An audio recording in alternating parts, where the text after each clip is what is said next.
सो hey everyone, क्या हमें पता है कि हमें कहाँ हीटिंग पैड यूज़ करनी चाहिए और कहाँ आइस पैड्स यूज़ करने चाहिए? नहीं, क्योंकि जब हमें चोट लगती है तो हम फटाफट से दौड़ के हीटिंग पैड्स ही उठाते हैं सबसे पहले, क्योंकि आइस पैड्स के बारे में ज़्यादा नहीं पता होता। सो आज हम देखेंगे कि हमें कौन सी चीज़ कहाँ यूज़ करनी है, कौन सी इंजरी में, कहाँ यूज़ नहीं करनी है और कैसे यूज़ करनी है। सो पहले अगर हम बात करेंगे तो एक मेन फैक्टर के बारे में बात करते हैं कि हम इन चीज़ों को क्यों कंसीडर करते हैं। इनमें मेन फैक्टर जो है वो है ब्लड फ्लो और ब्लड वेसल्स के बारे में। तब हमें समझ आएगा कि हमें हीटिंग पैड यूज़ करनी है कि आइस पैड्स यूज़ करने हैं।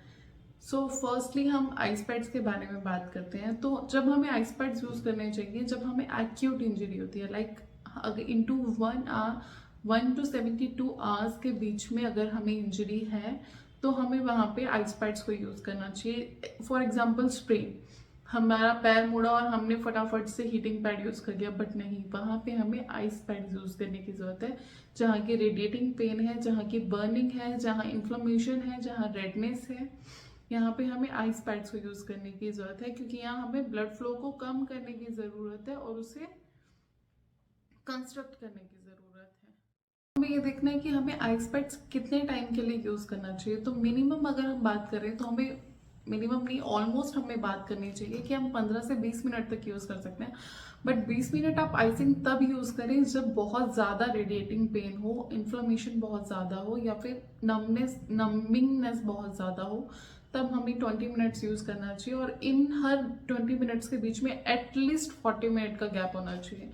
तो इन फ्रिक्वेंसी हम देखें तो आप एक दिन में 5 से 6 बार इसे यूज़ कर सकते हैं। बट आपको ये ध्यान रखना है कि जब आप आइसिंग पैड यूज़ कर रहे हैं तो उसके बीच में a sort of thin cloth या ऐसा टॉवल वगैरह कुछ आप यूज़ करना चाहिए, डायरेक्ट स्किन पे अप्लाई नहीं करना चाहिए। नाउ वी गोना टॉक कि हमें हीटिंग पैड को कहाँ यूज़ करना चाहिए। So mainly the heating pad हमें यूज़ करना चाहिए जहाँ पे क्रॉनिक डिजीज है, जो लंबे समय तक का पेन होता है, हमें वहाँ पे हीटिंग पैड को यूज़ करना चाहिए। जहाँ एक्यूट इन्फ्लेमेशन ख़त्म हो चुकी है, हमें उसके बाद हीटिंग पैड को यूज़ करना चाहिए। जैसे कि कमर दर्द लंबे टाइम तक, नी पेन या फिर मसल्स टाइटनिंग है, हमें मूवमेंट रिस्ट्रिक्ट हो चुका है, वहाँ पे हमें हीटिंग पैड को यूज़ करना चाहिए। हीटिंग पैड भी हमें कितने टाइम के लिए यूज़ करना चाहिए? एटलीस्ट 20 to 30 मिनट, और उसके बीच में भी हमें 40 to 45 मिनट्स का एटलीस्ट ब्रेक लेना चाहिए। एंड अगेन हमें भी हीटिंग पैड को यूज़ डायरेक्टली स्किन पे नहीं करना चाहिए because it can cause burn. So depending on the situation और एक्यूटनेस ऑफ द इंजरी, जहाँ हमें पता लगे कि अभी आइस पैड्स यूज़ करने की जरूरत है कि हीटिंग पैड्स, क्योंकि कभी कभी जब हम 3 दिन तक आइस पैड्स को यूज़ कर चुके होते हैं पर अभी भी वो वर्क नहीं आया है कि हमें हीटिंग पैड यूज़ करना चाहिए, तो वहाँ पे आप बिल्कुल भी हीट पैड को ना यूज़ करें, क्योंकि वो भी वर्स कर सकता है उस सिचुएशन को।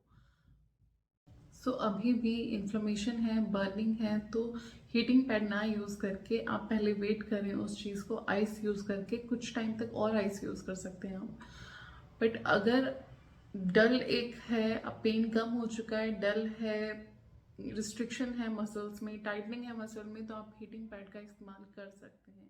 एक और नई थेरेपी जिसे हम कॉन्ट्रास्ट थेरेपी बोलते हैं, जहाँ पे हम इंडिविजुअली ना हीट को यूज़ करके ना आइस को यूज़ करके बहुतली इन दोनों को टुगेदर यूज़ करते हैं। जैसे कि कहीं पे हमें आइसिंग की, जहाँ पे हमें हीट पहले यूज़ करनी पड़े और उसके बाद आइसिंग यूज़ करने की ज़रूरत पड़े, कंडीशन को देखकर। नाउ कि हमें कहाँ पे ये दोनों को यूज़ नहीं करना चाहिए, जैसे कि मैंने आपको बताया कि दोनों को यूज़ करते करते तो आपको ध्यान रखना है कि टॉवल या कुछ पतली चीज़ उनके बीच में होनी चाहिए, डायरेक्ट स्किन पे अप्लाई नहीं करना चाहिए। जहाँ पे ओपन वुंड्स होते हैं, हमें वहाँ पे कभी हीटिंग पैड या आइस पैड्स का यूज़ नहीं करना चाहिए, क्योंकि ओपन वुंड पे अगर आप ये करोगे तो बहुत ही वर्स्ट सिचुएशन हो जाएगी उस इंजरी की।